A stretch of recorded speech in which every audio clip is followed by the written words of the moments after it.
అందరికీ నమస్కారం. మన భారతదేశ చరిత్రలో ఎన్నో గొప్ప విజ్ఞాన కేంద్రాలున్నాయి కదా, కాని వాటిలో కొన్ని కాలగర్భంలో కలిసిపోయాయి. వాటి కథలు మనలో చాలామందికి తెలీదు.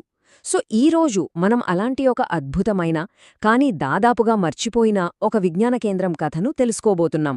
అదే విక్రమశిల. నలంద. ఈ పేరు వినగానే మన కళ్ల ముందు ఒక ప్రాచీన విజ్ఞాన భాండాగారం మెదులుతుంది. మనందరికీ తెలుసు. కాని అదే కాలంలో నలందకు దీటుగా కొన్ని విషయాల్లో చెప్పాలంటే దాన్ని మించి వెలిగిన మరో మహావిశ్వవిద్యాలయం ఉండేదన్న సంగతి ఎంతమందికి తెలుసు? ఆ విశ్వవిద్యాలయం పేరే విక్రమశిల. దాని కథేంటో ఇప్పుడు చూద్దాం. సరే, ముందుగా ఈ మరుపురాని విశ్వవిద్యాలయం కథలోకి వెళ్దాం. అసలిది ఎలా పుట్టింది? దీని ప్రత్యేకతేంటి? ఈ కథ మొదలైంది 8వ శతాబ్దంలో. అప్పట్లో పాలవంశానికి చెందిన రాజు ధర్మపాలుడు ఒక విషయాన్ని గమనించారు. ప్రపంచ ప్రఖ్యాతిగాంచిన నలందా విశ్వవిద్యాలయంలో విద్యాప్రమాణాలు కాస్త తగ్గుముఖం పడుతున్నాయని ఆయనకు అనిపించింది. అందుకే దానికి పోటీగా అత్యున్నత ప్రమాణాలతో ఒక సరికొత్త విజ్ఞాన కేంద్రాన్ని స్థాపించాలని ఆయన నిర్ణయించుకున్నారు. అలా గంగానది ఒడ్డున విక్రమశిల పురుడు పోసుకుంది. ఒక్కసారి ఈ రెండిటి మధ్య తేడాలు చూస్తే మనకు విషయం స్పష్టంగా అర్థమవుతుంది. రెండూ గొప్పవే, కాని వాటి దారులు వేరు. నలందను 5వ శతాబ్దంలో గుప్తరాజు స్థాపిస్తే విక్రమశిల 8వ శతాబ్దంలో పాలరాజుల చేత స్థాపించబడింది. అంతకంటే ముఖ్యమైన తేడా ఏంటంటే, నలంద మహాయాన బౌద్ధానికి కేంద్రంగా ఉంటే విక్రమశిల వజ్రయాన బౌద్ధానికి, అంటే తాంత్రిక బౌద్ధానికి ప్రపంచంలోనే అతిపెద్ద కేంద్రంగా నిలిచింది. ఇక విక్రమశిలా స్వర్ణయుగం గురించి మాట్లాడుకుందాం. అది నిజంగా విజ్ఞానం వెల్లివిరిసిన కాలం. దాని కీర్తి దేశదేశాలకు ఎలా పాకిందో చూద్దాం. ఇందాక మనం వజ్రయాన బౌద్ధమన్నాం కదా, అసలు అదంటే ఏంటి? సింపుల్గా చెప్పాలంటే ఇది బౌద్ధంలోనే ఒక ప్రత్యేకమైన, కొంత రహస్యమైన తాంత్రిక శాఖ.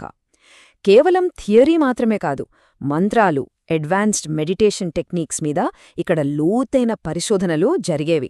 నిజం చెప్పాలంటే విక్రమశిల ఈ శాఖకు ఒక రకంగా వరల్డ్ క్యాపిటల్ లాంటిది. ఈ యూనివర్సిటీ ప్రత్యేకతలు వింటే మనకు ఆశ్చర్యం కలగక మానదు. ఇక్కడ అడ్మిషన్ దొరకడమంటే మాటలు కాదు, చాలా కఠినమైన ఎంట్రన్స్ ఎగ్జామ్స్ ఉండేవి. వాటిని ఎవరు కండక్ట్ చేసేవారో తెలుసా? ద్వారపండితులు అని పిలిచే మహామేధావులు గేట్ల దగ్గరే. అంటే లోపలికి అడుగు పెట్టాలంటేనే వాళ్ల పాండిత్యాన్ని దాటాలి. ఇక బోధనంతా సంస్కృతంలోనే. బిల్డింగ్ కూడా ఒక పటిష్టమైన కోటలా ఉండేది. క్యాంపస్ మధ్యలో ఒక పెద్ద స్తూపం, దాని చుట్టూ ఏకంగా 108 ఆలయాలు. ఆ దృశ్యాన్ని ఒక్కసారి ఊహించుకోండి. విక్రమశిల పేరు ప్రపంచమంతా తెలియడానికి ఒక ముఖ్య కారణం అతీశ దీపంకర. ఈయన కేవలం ఒక పండితుడు మాత్రమే కాదు, ఒక గొప్ప మార్గదర్శి.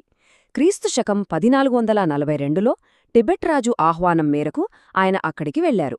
అప్పటికే అక్కడ క్షీణిస్తున్న బౌద్ధమతానికి కొత్త ఊపిరిపోశారు. అందుకే ఇప్పటికీ టిబెట్ చరిత్రలో విక్రమశిలకు, అతీశ దీపంకరకు ఒక చెరగని స్థానముంది. విక్రమశిల అంతర్జాతీయ ఖ్యాతికి ఇది ఒక ఉదాహరణ మాత్రమే. తారానాథ్ అనే ఒక ప్రఖ్యాత టిబెటన్ చరిత్రకారుడు తన రచనల్లో విక్రమశిల వైభవాన్ని, ముఖ్యంగా అక్కడి అపారమైన గ్రంథాలయాన్ని కళ్లకు కట్టినట్టు వర్ణించారు. ఎన్నో అమూల్యమైన తాళపత్ర గ్రంథాలకు, వ్రాతప్రతులకు ఆ లైబ్రరీ ఒక నిలయంగా ఉండేదని ఆయన రాశారు.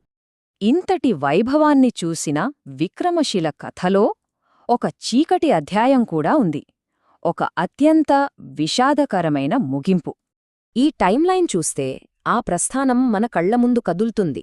8వ శతాబ్దంలో స్థాపన, 11వ శతాబ్దంలో కీర్తి శిఖరాలకు చేరడం, ఆ తర్వాత కేవలం 100ఏళ్లకే 1193లో బక్తియార్ ఖిల్జీ చేతిలో సర్వనాశనం. కొన్ని శతాబ్దాల విజ్ఞాన ప్రయాణం ఒక్కసారిగా ఆగిపోయింది. ఇక్కడే ఆ ఘోరమైన విషాదం జరిగింది. విక్రమశిలా కోటలాంటి నిర్మాణాన్ని చూసి బక్తియార్ ఖిల్జీ సైన్యం అదొక సైనిక స్థావరమని భ్రమపడింది. లోపలున్నది సైనికులు కాదు, పండితులని, వారి చేతిలో ఉన్నవి కత్తులు కాదు, పుస్తకాలని వాళ్లు గ్రహించలేకపోయారు. ఆ ఒక్క పొరపాటుతో అక్కడి పండితులను సంహరించి అపారమైన విజ్ఞాన సంపద ఉన్న గ్రంథాలయానికి నిప్పు పెట్టారు.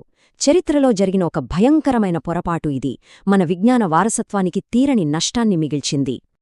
చరిత్రకారులు చెప్పే ఒక విషయం మనల్ని ఆలోచింపజేస్తోంది. నలంద గ్రంథాలయం తగలబడినప్పుడు ఆ మంటలు ఆరడానికి సుమారు 3 నెలలు పట్టిందట. ఈ సంఖ్య విక్రమశిలది కాకపోయినా ఆ కాలంలో జరిగిన విజ్ఞాన విధ్వంసం ఎంత తీవ్రంగా ఉండేదో చెప్పడానికి ఇదొక ఉదాహరణ. లక్షలాది గ్రంథాలు, తరతరాల జ్ఞానం ఎలా బూడిదైపోయిందో మనం ఊహించుకోవచ్చు. విక్రమశిలలో కూడా దాదాపు ఇదే స్థాయిలో నష్టం జరిగి ఉంటుందని మనం అర్థం చేసుకోవాలి. కాని కథ ఇక్కడితో ముగిసిపోలేదు. ఆ బూడిద నుంచి మన చరిత్రను మళ్లీ పునరుద్ధరించే ప్రయత్నాలిప్పుడు జరుగుతున్నాయి. అవేంటో చూద్దాం. ప్రస్తుతం ఆర్కియాలజికల్ సర్వే ఆఫ్ ఇండియా ఆధ్వర్యంలో తవ్వకాలు జరుగుతున్నాయి. బీహార్ రాష్ట్ర ప్రభుత్వం, కేంద్ర ప్రభుత్వంతో కలిసి ఈ ప్రాచీన వైభవాన్ని తిరిగి ప్రపంచానికి పరిచయం చేయడానికి గట్టి ప్రయత్నాలే చేస్తున్నాయి. అయితే కేవలం పాత భవనాలను తవ్వి తీయడమేనా ఈ పునరుద్ధరణ లక్ష్యం? అస్సలు కాదు. అసలు ఈ పునరుద్ధరణ మనకు ఎందుకు ఇంత ముఖ్యం?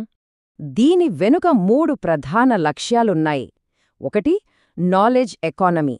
భారతదేశాన్ని మళ్లీ ప్రపంచ విజ్ఞాన కేంద్రంగా, ఒక విశ్వగురువుగా నిలబెట్టడంలో ఇది ఒక కీలక అడుగు. 2. Buddhist circuit.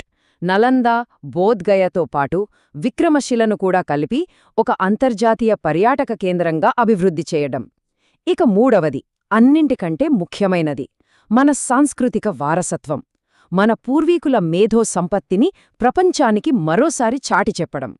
సో విక్రమశిల పునరుద్ధరణ అంటే కేవలం ఇటుకలను, రాళ్లను పేర్చడం కాదు. అది మన గతాన్ని గౌరవిస్తూ మన భవిష్యత్తుకు పునాది వేసుకోవడం. కాని అసలైన ప్రశ్న ఒకటి మిగిలే ఉంది. మనం కేవలం ఆనాటి భవనాలను పునర్నిర్మించి ఆగిపోతామా? లేక ఆ భవనాల్లో ఒకప్పుడు వెల్లివిరిసిన ఆ జ్ఞానాన్ని, ఆ స్ఫూర్తిని కూడా మన విద్యావ్యవస్థలో మళ్లీ తీసుకురాగలమా? సమాధానం మనందరి చేతుల్లోనే ఉంది.